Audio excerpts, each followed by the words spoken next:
زبور تیسری کتاب اور اس کا 84 باب جو 12 آیات پر مشتمل ہے۔ اے لشکروں کے خداوند، تیرے مسکن کیا ہی دلکش ہیں۔ میری جان خداوند کی بارگاہوں کی مشتاق ہے، بلکہ گداز ہو چلی۔ میرا دل اور میرا جسم زندہ خدا کے لیے خوشی سے للکارتے ہیں۔ اے لشکروں کے خداوند، اے میرے بادشاہ اور میرے خدا، تیرے مذہبوں کے پاس گوریا نے اپنا آشیانہ اور ابابیل نے اپنے لیے گھونسلہ بنا لیا، جہاں وہ اپنے بچوں کو رکھے۔ مبارک ہیں وہ جو تیرے گھر میں رہتے ہیں، وہ سدا تیری تعریف کریں گے۔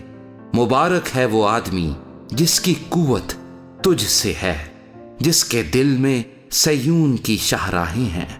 وہ وادی بکا سے گزر کر اسے چشموں کی جگہ بنا لیتے ہیں، بلکہ پہلی بارش اسے برکتوں سے معمور کر دیتی ہے۔ وہ طاقت پر طاقت پاتے ہیں، ان میں سے ہر ایک سیون میں خدا کے حضور حاضر ہوتا ہے۔ اے خداوند لشکروں کے خدا، میری دعا سن۔ اے یعقوب کے خدا، کان لگا۔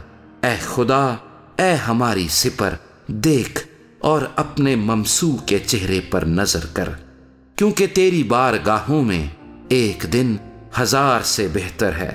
میں اپنے خدا کے گھر کا دربان ہونا شرارت کے خیموں میں بسنے سے زیادہ پسند کروں گا، کیونکہ خداوند خدا آفتاب اور سپر ہے۔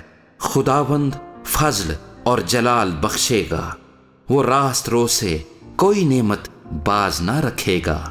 اے لشکروں کے خداوند، مبارک ہے وہ آدمی جس کا توکل تجھ پر ہے۔